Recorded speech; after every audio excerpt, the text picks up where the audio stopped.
when I was thinking about like outies versus innies, I realized if you get severed, you start losing work experience. Right. It's kind of like people that make the difficult choice of staying home for a period of time to raise a baby and going back into the workforce.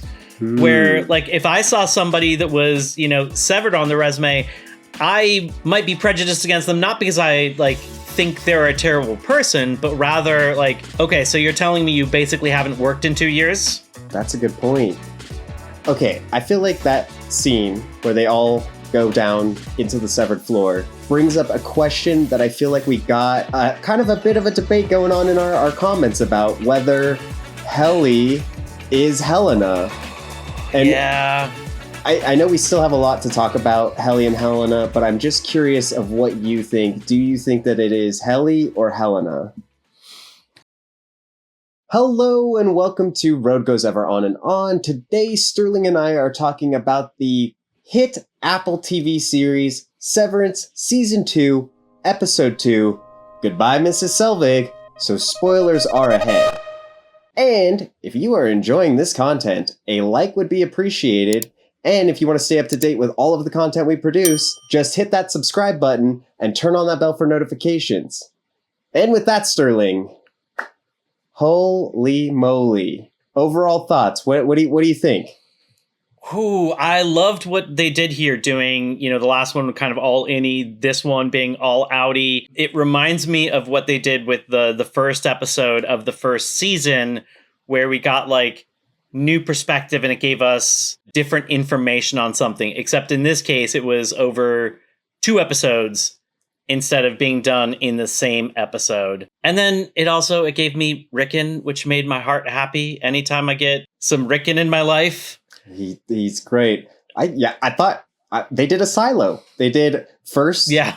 One is Silo A and or Silo 17. The second one's Silo 18. I thought that was really cool. And I think for Severance, I feel like we usually get a pretty healthy dose of both outies and innies to kind of put this world together. And to have this one just focus on outies, I thought it was great. There were also a lot of very dramatic moments in this episode. And so I noticed that like there were these beautiful shots and that they oftentimes would do very long transitions between the scenes so that they don't like rip you out of what you just saw. And they would like ease you into whatever's coming next. Especially, I think the one that like stuck out the most to me was, I don't know if it was Irving, but there was a shot of somebody, and then it had Mr. Milchick on the motorcycle. And because the motorcycle was so bright, it was the only thing you could see in the transition for a moment. So it's like, what's coming across the screen? And then as the rest of it comes into view and you see that it's like an overhead shot at night, and the motorcycle, it has the lights on. And that's why very, really, very, very cool transitions on it. This is one thing I think this show does so well is they linger on frames for a little bit. They have these stylized shots, like when they had like Helly walk along the long building of Lumon right after you see Milchick leave. Like they were all from the same perspective. You see Milchick leaving on the motorcycle, and then you see her walk down this long hallway to go meet Miss Cobel, and we're still in the beginning. We don't really know what's going to happen. And they take a little bit of their time just go like following her through the hall, and just like it builds suspense a little bit. Like I said, they linger on shots. Like when Helly was looking at the video of her and Mark on the severed floor, like she stops it, and they just linger on her hand. It's really well shot. You can tell that very specific choices were made in order to give a certain feel or give a piece of information, or like everything feels intentional. It's not just, how can we frame these people so that we can see them well? It seems like there's so much more to it. I really love the scene when the original 4 go down into the elevator. And so it, one at a time, it moves and it makes it look kind of like a one shot. and you get to see it looking at the elevator, and then it moves to the room where they're, changing, taking their stuff off and like getting the stuff from Lumon. Really cool scene, and it mirrors what is going to happen next with the innies that we had just seen. Beautiful, beautiful camera work. And they do some tight close-ups on some of these shots, with very narrow, I don't know what the aspect ratio, but it's like a very wide ratio. It's beautiful. Okay, I feel like that scene where they all go down into the severed floor brings up a question that I feel like we got kind of a bit of a debate going on in our comments about whether Helly is Helena. And yeah. I know we still have a lot to talk about Helly and Helena, but I'm just curious of what you think. Do you think that it is Helly or Helena? Okay, so when I heard it, I was all in, and I thought it was well argued. There were, I think, about 4 different points that kind of pointed towards it. It was like she hesitated on the hug. She lied. She was the one who pointed out that there was no camera, which is something that an insider might do in order to lower everybody's guard and get them to talk openly, so that they can be recorded. There was one other thing, can't remember exactly what it was. I thought it was a well-reasoned argument, but having seen this, even seeing it the first time, I still felt like, okay, I still buy that, because even though she used the elevator, just like they have the overtime protocol, maybe they have a way of like flipping on the Outies when they're down there. Who knows? Maybe they have some kind of override. So I still was kind of on it, but Dawn felt possibly the opposite. And so she went back and rewatched that first episode, specifically the part where like Helena comes out of the elevator, and Helena is breathing heavily, short of breath, and like runs out. And that's some damn good acting. If that's Helena, like, give her an Oscar. Right. Because that was really good acting. It does look like that is Helly coming back down there. And I can even see like the hesitation. I think that Mark probably surprised her with the hug, because 2 other people came out, and then there was a slightly longer gap before the elevator doors reopen. In fact, I think like Helena or Mark started to walk away thinking that Helly wasn't coming out. And then he heard the elevator and he went over there. And so for him, he was like, I don't know if I'm ever going to see these people again. So he was so relieved. He jumps in on the hug, and I don't think she was ready for that. And that's why she hesitated, but then she does embrace it. So I could go either way. I think that it's Helly, but I can go either way.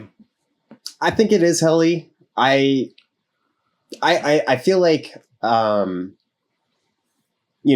one thing that was for me was that, it does seem like when they go at the elevator, it triggers it. And you're right, they could do it, but it does seem like there are these barriers that they can cross that creates the on-off switch for the severed employee. So that was a lead contender for why I believe that it was Helly in the first episode. Also, I think that like Helly and Helena are two very different people. And I think that Helena, especially in this episode, we see that she doesn't seem like she has a lot of freedom in her life. So maybe not good at relationships because she's never practiced that skill. And I think that her going undercover as an unsevered employee, I think she wouldn't know how to like fit in with the macro data refinement team. Like and there's all these things like, yeah, you have videos that you can watch and like try to study and learn. But to me, it just seems like you'd have to be Helly down there. So I'm Team Helly. Yeah, so when I watched it the first time, once again, like I still felt like this could be Helena, and the way I interpreted her watching that video was that she was trying to learn so that she could mimic certain behaviors, because she looks at it from different camera angles and she rewinds. And Dawn felt like, there's a certain kind of shock of seeing her innie be able to do stuff that she can't, because she has this very like regimented life. She is the face of Lumon, and so she can't do certain things. And she felt that way, and I was like, I think she's doing it because she wants to study. It wasn't until I watched it the second time that I realized that when she's watching that, she doesn't know that she's going under. It's not until later that Milchick's first plan of bringing in the new team doesn't work that they decide to send Helly in, and Mr. Drummond tells Helly that even Heliar is going to be down there. So that seemed like that was new information to her.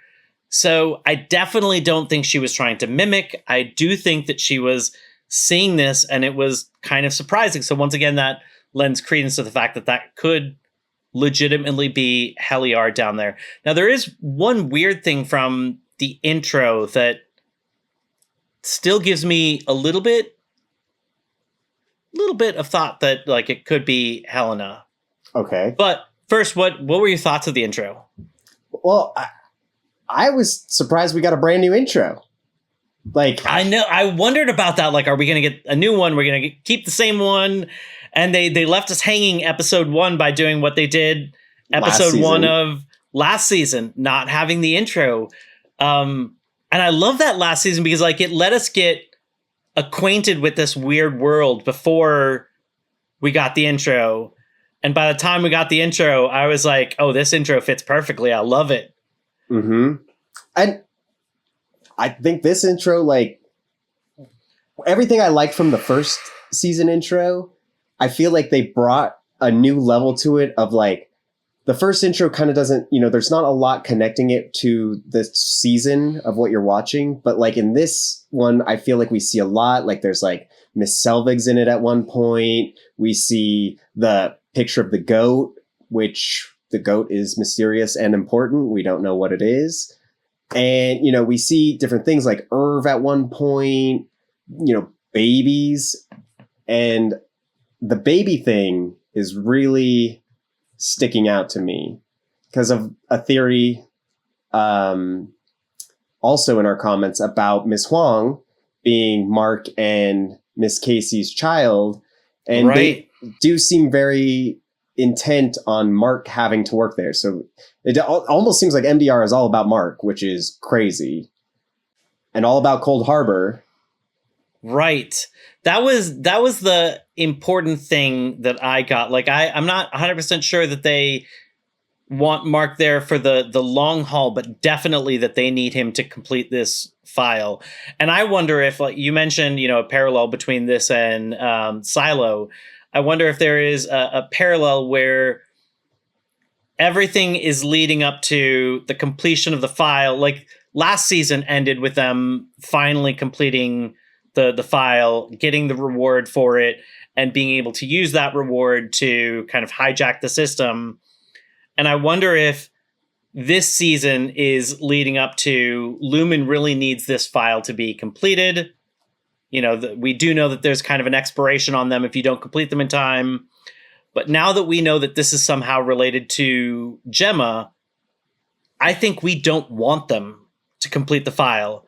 So it reminds me kind of like with the Silo, where it's like you've got this rebellion that's building and you don't want it to happen. Oh. And everything is building to that moment. And the longer it gets, the closer you get to it. And I'm wondering if that's what this is, where they're going to inch closer and it's going to feel like, don't do it.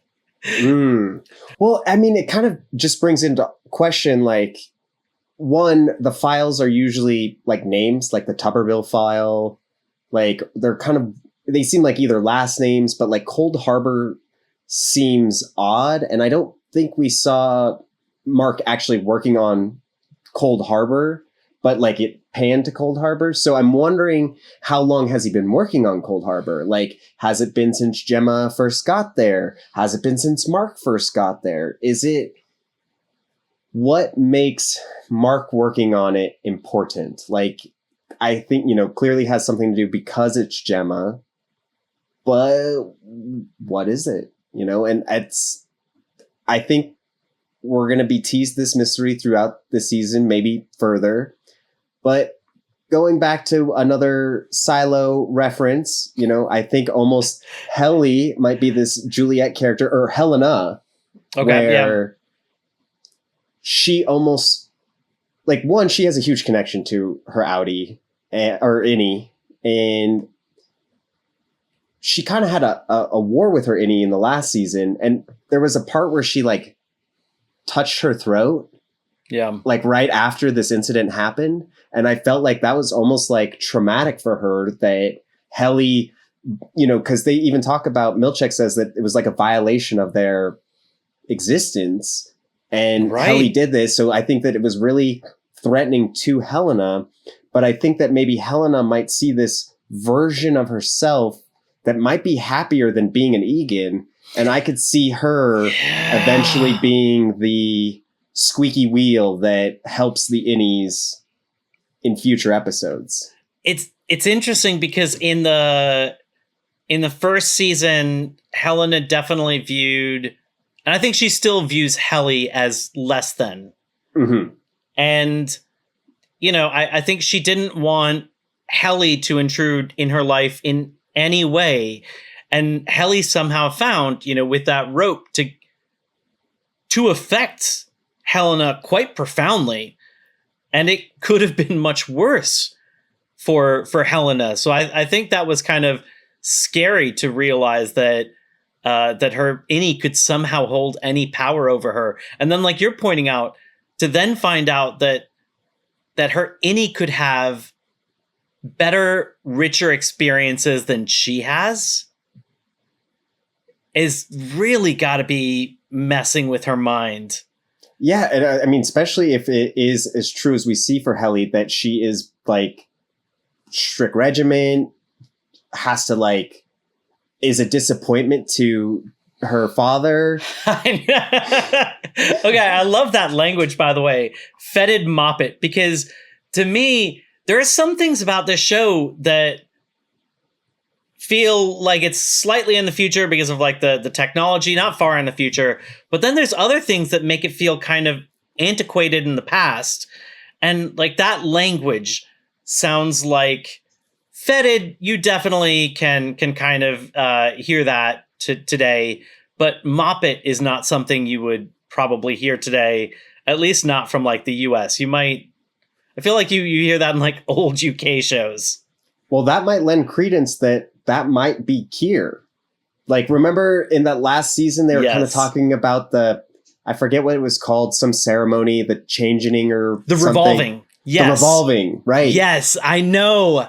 So if Kier has just been putting himself into younger Egans through the revolving or whatever, fetid moppet would be from his time. Like, that's probably why he said fetid moppet. And I felt like that was maybe a clue of why he sounded so old-timey, is because... Yes, I do wonder about that. And it's interesting seeing Kier's influence in the outside world, because I definitely understood it on the inside world, where so much has been manicured by Kier, where, like every word that they're allowed to read has been chosen by Kier. Every bit of art that they can look at is influenced by Kier. And so it is kind of understandable when you hear them talk about like Kier guiding them. But it was really odd when Mr.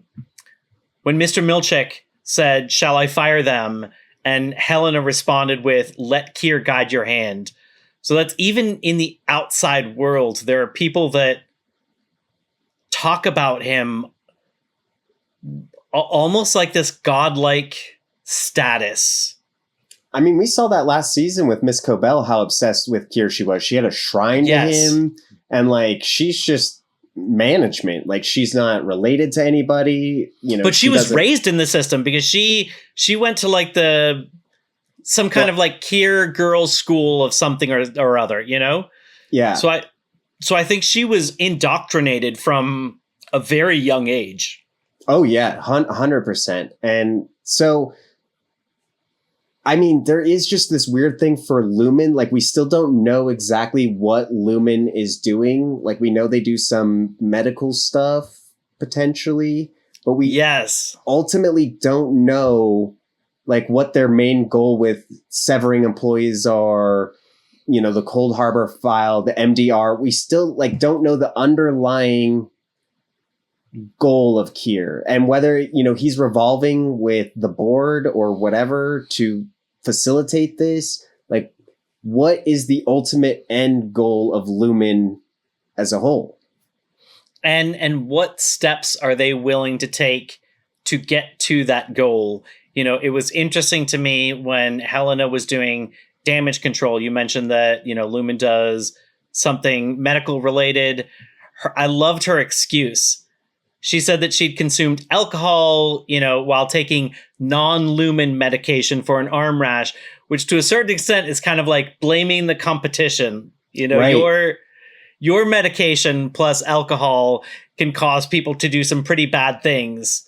So it allows her to, it's great propaganda. Like, not only do they not take responsibility, but they simultaneously throw shade at the competition. Right. And, you know, going back to like, what levels are they willing to stoop to? I have to 100% give this one as a shout out to Dawn for catching this, and definitely not me. But when Mark and Devin are in the diner, and Mark makes the comment about, if Rickon died and his body burned, Dawn, and this is on the third viewing, that she had me pause it, and she said, so Gemma's body burned. He's saying, like, if you were in my situation, you know, what would happen to you? So he had said that he'd ID'd the body, but if it turns out that the body was burned, that'd be much easier to switch out. Like that wasn't, I don't think that Gemma died. I think that this isn't like Gemma died and she was resurrected. There's something much more nefarious where I think Lumon switched Gemma with a burned body that looked close enough to her that she would be ID'd. Well, I feel like the only problem with that is typically if like body is too burnt, you can't really ID them. And like the only way you can ID them is like tooth dental reconstruction. Right. And so I feel like that would be a weird thing for him to say is like, I saw her when it was like, oh, it was a burnt crisp. Like I'm going to fight my sister that I had to go ID her body. So I don't. But when he was fighting his sister, here's the thing: he was being an asshole to protect himself from the pain. She was bringing up something that was very uncomfortable to him, and he lashed out in order to get her to stop. I don't think that he. But we also know how Gemma what he died. said was pretty mean. But we also know how Gemma died. She hit that tree, remember? Car crash, yeah. Car crash in the tree. Into the tree, yes. And we do see a car in the intro that's not burnt. So I don't know if I subscribe to the burnt.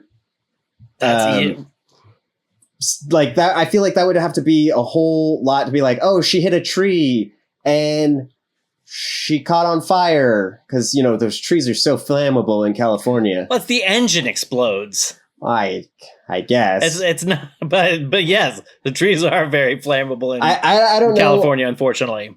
I don't know if I'm fully on the board of she's burnt, but potentially. Tell us what you think in the comments. Was she burnt? Not burnt. So we already kind of danced around this new person a little bit, Mr. Drummond. Love him. New favorite character. I want to know more about him because there are times. So like Dawn said that she thinks he's in charge of Helena, but there were times to me it looked like Helena was in charge of him. I can't tell. Like when they're all at the long table with Miss Cobel, he's sitting at the far end and he's not looking at them at all. He's just looking straight forward from his seat, and they're off, like far off to his left-hand side, possibly out of his like peripheral vision. That table is long enough. That was very weird placement and very weird way to kind of look forward. But then, like I mentioned, earlier, when they decide to go to Plan B and bring the OGs back per Mark's demands, he is the one that tells Helena. Now, he could just be a messenger passing on something from Jaime Egan. So maybe he is kind of lower level, but Jaime is disappointed enough in Helena that he's not even talking to her directly, and he's like passing messages through Mr. Drummond. But yeah, he was the one who said that even Heliar is coming back. So this dynamic is interesting. And then that Frolic tattoo. He seems like the exact opposite of Frolic. Like he does. He seems like he is the antithesis of that. I wonder if the frolic on his hand is because before he had too much frolic and had to like get it out of himself, or if it's like because he has never had frolic, it's like his little reminder to be right. Like, oh yeah, I should frolic every once in a while. I kind of like your idea of like they had him tame his frolic, that he used to have it. Yeah. And that's possibly like a reminder of it's just such there's so many things like that in this world that are just kind of anachronistic, where it's things don't look the way that you think they should, or things aren't quite the way you think they should be. It's such a great world. And the character himself, like just this big stature of a man with this very bravado voice, and just doesn't say much, doesn't do much, but boy, does he create this presence of intimidation. Yes. So like originally I thought he might be like Helly's bodyguard, or, just like her protection. But I do think he is something more to this organization. But man, I can't wait to hear more about him. I want to know all the details. He's great. Great character. 100% agree with what you're saying about his screen presence with so little. Like he rarely moves. He rarely says anything. And yet he commands your presence. Oh, yeah. That's absolutely amazing. I think Miss Cobel is also able to command a presence. Like I felt like she was in many ways controlling the narrative with a lot of the choices of what she said. She says an apology is warranted. So she's now like adding, even if these are small demands, if she wins them, they're giving into to her. She says that she welcomes your contrition. Right. So she makes a big point of that. I love you don't value me, you fear me. We fear no one. Yes. So that's okay. So I do feel like she does have a little bit of this commanding attitude, but also I think there is a bit of the Egans either not trusting her or not feeling that she's 100% they don't trust competent her. Because, they were just firing her, and yeah, they brought this new light to the attention, and then they're like, oh, no, you're doing something else. You're going to this new thing. You're going to be doing your own thing. And I'm really thinking it's kind of like, they're like, oh, here, have this coloring book and go sit over here while we actually deal with our main thing that we're working on. It's like, it's a very, I think it's like a keep your enemies close, or keep your enemies closer type situation. yeah, You know, where they realize that she is a potential danger, and so they want to be able to know what she's doing. But also she, I think, has had good ideas, and so they potentially can use her, and they can potentially watch her by putting her in this position. And it's just enough removed. She's not on the severed floor, so she can no longer interact with the severed employees. Which, okay, this, bringing that up, there was the whole conversation where she was like, oh, I got to manage the severed floor. And they were like, oh, no, that's Milchek's job now. This kind of just brought this idea that originally I thought she was mainly in charge of MDR. But it seems like it's the whole severed floor. So, like... It definitely sounds like Miss Cobel had control over the entire severed floor. Right. I don't know if Mr. Milchek was just like a portion of that, you know, or not. But that's one of the great things is you only get such a small picture of what's going on. Yeah. That it's hard to see what's going on. But at the same time, they also give so many breadcrumbs and so many beautiful details that you can pour through. You know, like it's interesting that the license plate of Mr. Milchek, LFS 159, had a phrase on it. So I assume that this is like one of the versions of the license plates you can get in Kier. And it said Remedium Hominibus, which translates to a cure for mankind, which is not like mankind is the issue and we need to like eradicate it, but rather like mankind is sick and this is a cure for mankind. And that, if it wasn't for the fact that like, if this isn't a company that I trust to choose if we're sick and how to deal with that, you know? Well, you might not have many options. They might like control 70% or more of the market share of... The town is called Kier. The place that Mark lives in is Lumon owned housing. It seems like they are a huge presence in there. Well, Irv, his apartments, I think, were called the Lenore something, and it wasn't Lenore Kier Egan's love. I can't don't remember. know that, but that's probably correct. I felt like it was like another housing tract unit. So it does seem wherever they are right now, Lumon has a big foot there, and we see that the Egans are in that area. So this is probably like the main headquarters. Yes. But then it's also interesting that there's different, you know, we saw last episode there's different branches. You know, we did get confirmation that X5 or something like that, whatever that 5X, branch is, yeah. 5X that did close down, and those people did come from there. I thought it was interesting that the Italian was mentioned as a floater. So it's like, they got someone from overseas. They said, I think a floater from overseas. So I don't know if that's like, if he, unlike the others who are like posted at one place, where he specifically goes to different locations to fill whatever need, which could also mean that like maybe he has some inside information, because maybe they ask him to do certain things in order to fill that. It's interesting having that kind of verbiage. Yeah, definitely.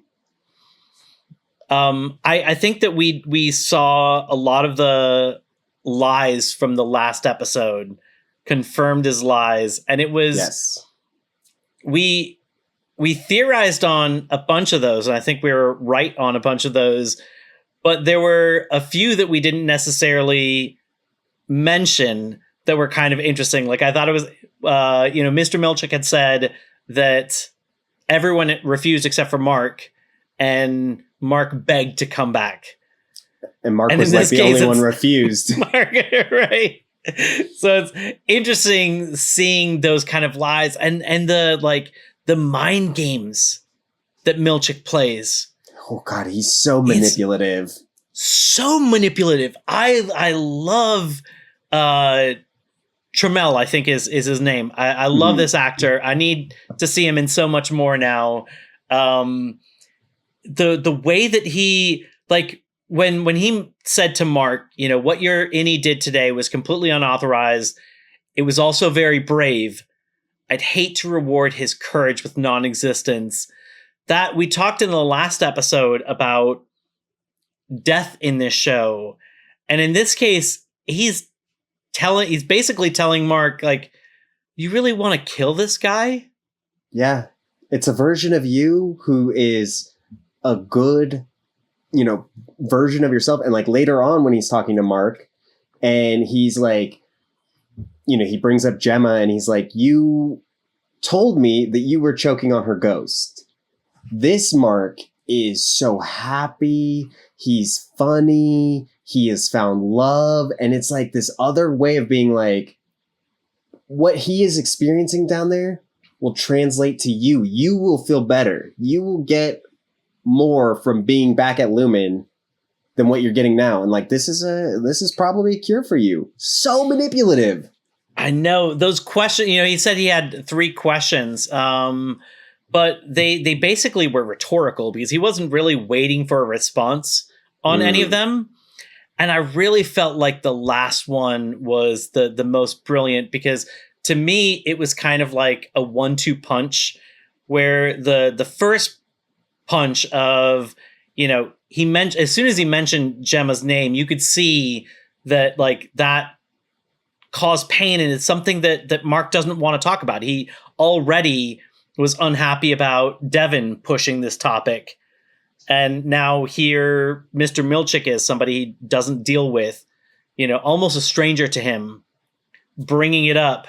And I think that like very much like kind of knocked him back and got him off of his game. And to turn that to that moment of why he originally did it, of dealing with her pain, like that second punch completely that he wasn't expecting. Yeah. Really knocked him off his guard. And man, Milchick is just.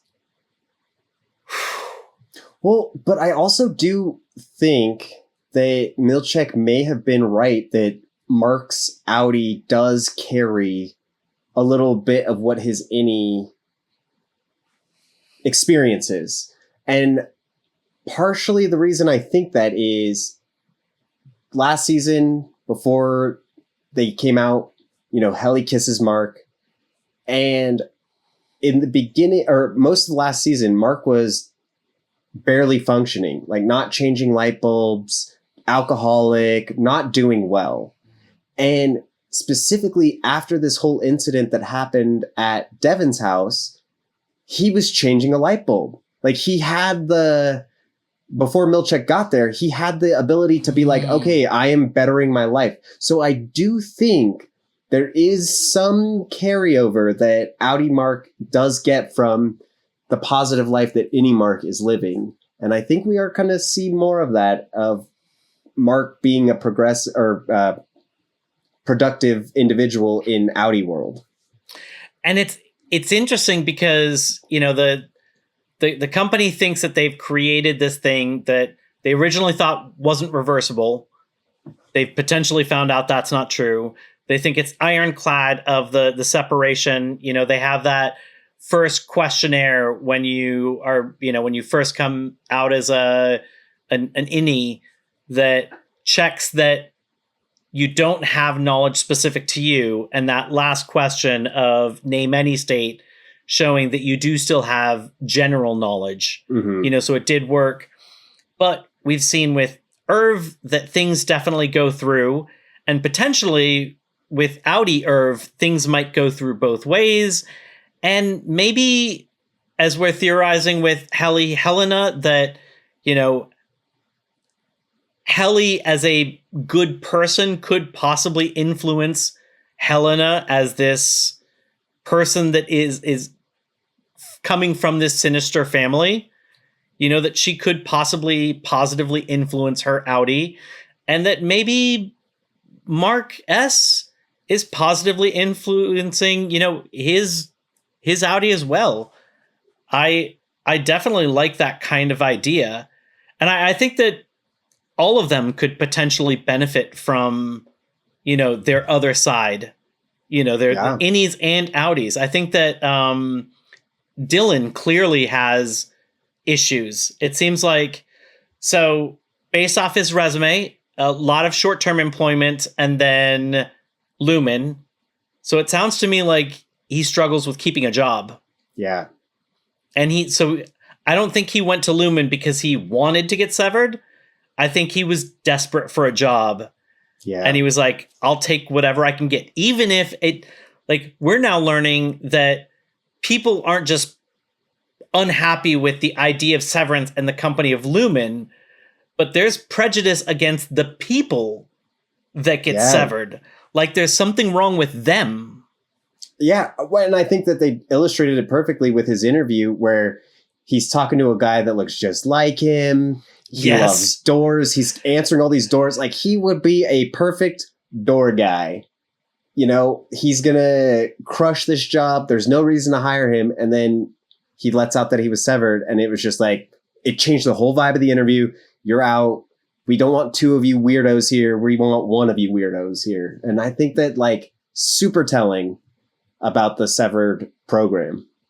Absolutely. Speaking of the not wanting two of these weirdos, I loved how they turned the door person, use that as a chance to dunk on carpet people. Yeah. like they're worse than door people. Like, well, we're not a carpet manufacturer. And that's, I think, what another thing Severance does so well is, like, the small, just, like, comedy bits where it's just, like, played very seriously, but completely seriously. Hilarious. Great moment. Undercuts a very serious moment. Perfect. Also, you know, not only is Dylan desperate to get a job because he potentially isn't very good at holding jobs, there's two other things that I thought was interesting. The only thing he asked about were benefits, and he was happy to find out there's insurance. So he needs insurance for some reason. He wants to take care of his family. Yes, but it, like, and that was the only important thing. I wonder if somebody in his family has a medical condition, you know? Yeah. Also, I thought it was interesting that when I was thinking about, like, outies versus innies, I realized if you get severed, you start losing work experience. Right. It's kind of like people that make the difficult choice of staying home for a period of time to raise a baby and going back into the workforce, where, like, if I saw somebody that was, you know, severed on the resume, I might be prejudiced against them, not because I, like, think they're a terrible person, but rather, like, okay, so you're telling me you basically haven't worked in 2 years? That's a good point. You know, so, and to a certain extent, that, like, helps feed the loop of keeping them tethered to this company and almost keeps their, like, the innies are kind of like slaves, and the outies are now tethered to that because it will be harder. The longer that you stay in that company, the harder it's going to be to get a job after that. Well, and I think that that's actually really brings a good point of Mark W. We see him getting let go in this episode, and he's really upset.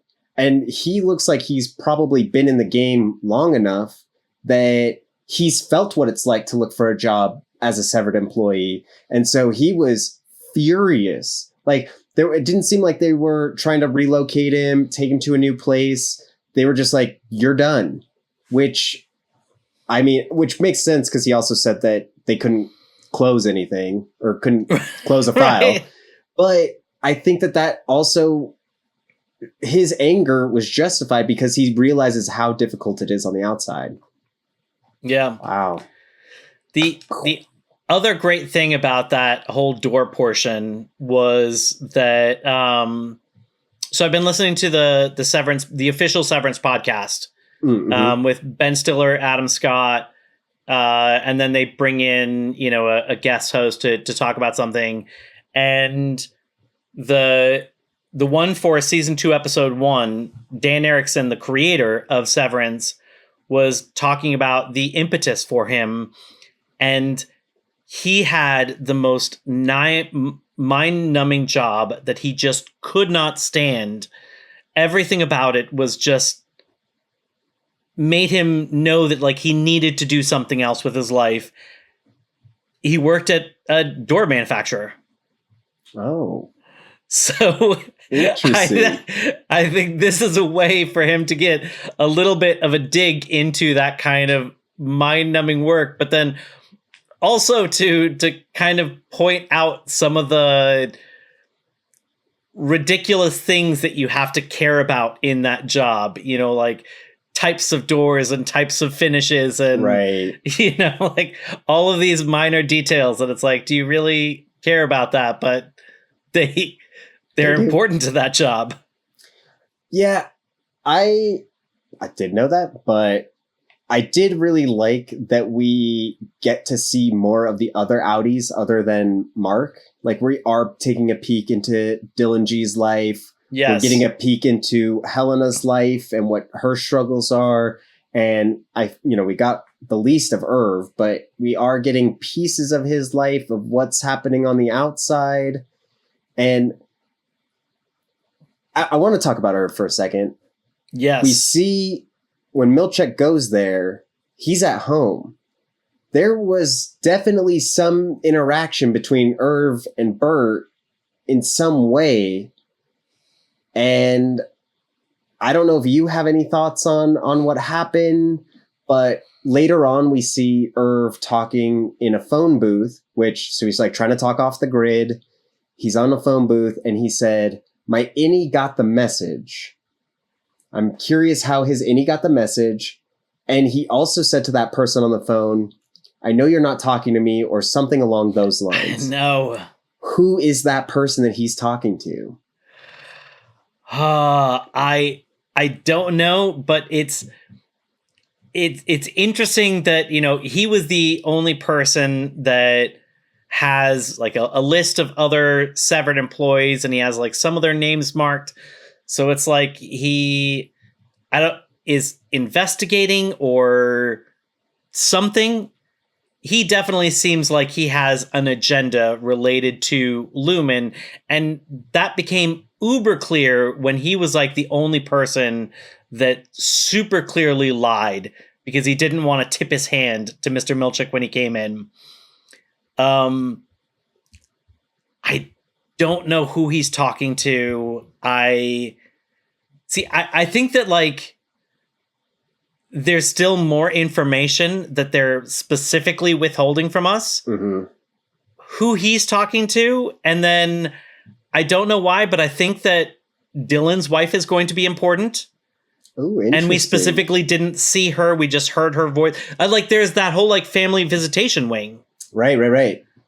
So like she's going to be coming in, and I thought it was like a choice to have us hear her voice, but not actually see her, you know?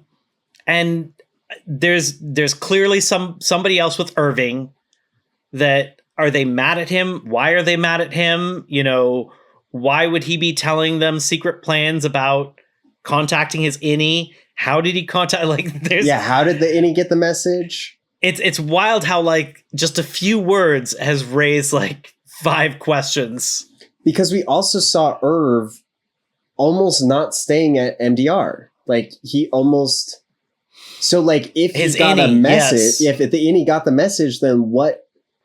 How did he get this message? Or like maybe he hasn't quite got the message yet, or there will be some sort of message that he gets. Yeah. And I feel like there is going to be some connection with Bert because we definitely saw Bert looking at Irv. Right. And to me, it looked like Bert was crying. I don't know. But I also feel like Bert and Irv that were talking to each other were both the unsevered versions of them. Both the Outie versions of them. Because Innie Irv was banging on the elevator as he was coming down. So he didn't get a hold of Bert. So I'm very curious where this all leads. I think this is going to be a huge part of it. It looked like Christopher Walken was crying like he loved Irv in a way, or he was following Irv, so he knows some type of Irv, but he also didn't want to be seen by Irv. So there is a huge mystery there that I don't know. Do you guys know in the comments? Let us know.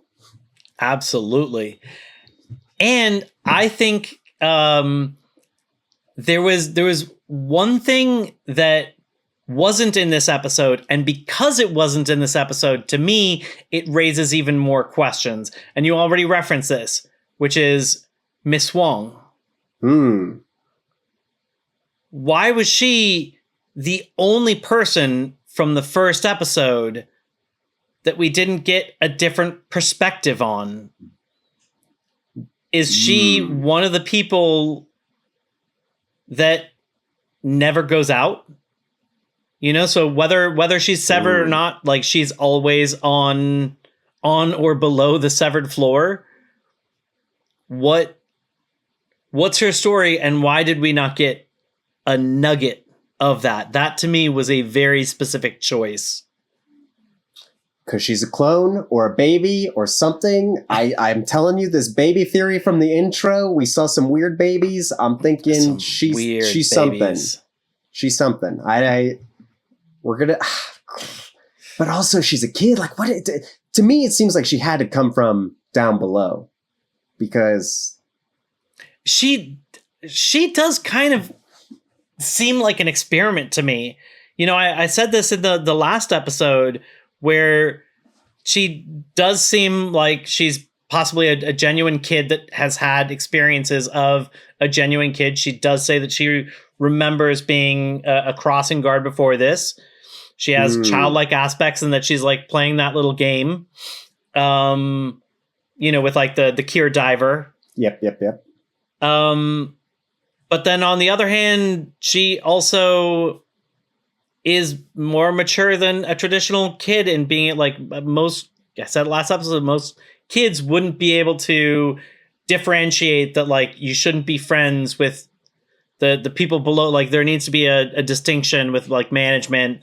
Which also reminds me that in this episode, when Milchek talked to Irv, and this might be part of the manipulation game or whatnot, like where the rules only matter when they want them to matter. But Milchek said to him, he said, I really like your innie. I would even consider us friends. And I think he would approve of me saying that. And yet we heard Milchek's position, which was Huang's position.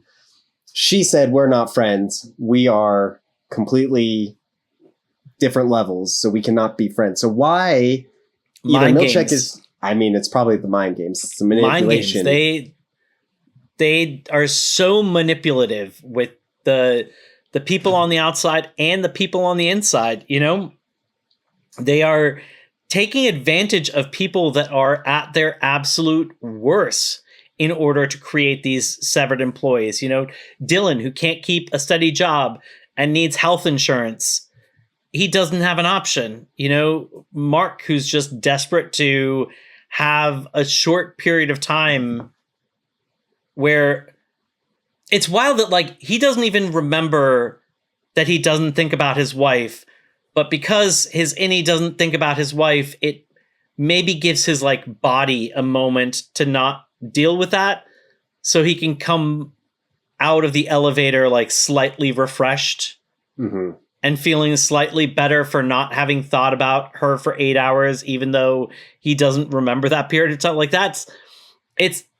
they are taking advantage of people on so many levels and manipulating people. And I'm worried about the next episode. I assume we'll get some or all of the innies again. And what we were starting to see them do to the innies was sinister. Like that was, I called it like psychological warfare. And I think this is just the beginning, especially since I think the innies are on a mission to save Gemma. Right. And, management's not going to want that. So if things are bad now, it's going to have to escalate to deal with what's going on. So I'm worried about unless what they happens. are not trying to do psychological warfare and it's all really just to placate Mark because they need him there and they know if they're not as lenient with Mark, then maybe he might try to do something again. And if they kind of like make these concessions, they'll get him to do the work and get him to finish Cold Harbor before whenever. Potentially. Also, what's up with pineapples? They're bringing them back with pineapples. They're Miss Cobel mentioned, or Mrs. Selvig, or Cobelvig. Cobelvig. I love Great that moment for Rickon. Maybe the moniker Cobelvig would be a better designation. They're bobbing for pineapples, and then I think like one of the groups that is involved in the production of this is like Pineapple Productions or something like that. Yeah. I mean, I don't think it's necessarily important. I think this is just like one of those like fun inclusions. But we had pineapple in both first episodes. It's right. It happens once. Okay, maybe. Happens twice. That's a coincidence. Or not Right. coincidence. That's planned. Happens once, coincidence, twice. That's planned. That's part of the design. Yeah. At least I don't know. Yeah. But with that, I think our journey has come to an end. Thank you folks so much for joining along with us. Come back next week as we do Severance Season 2, Episode 3. Until then, I'm Mark. This is Sterling. Thanks.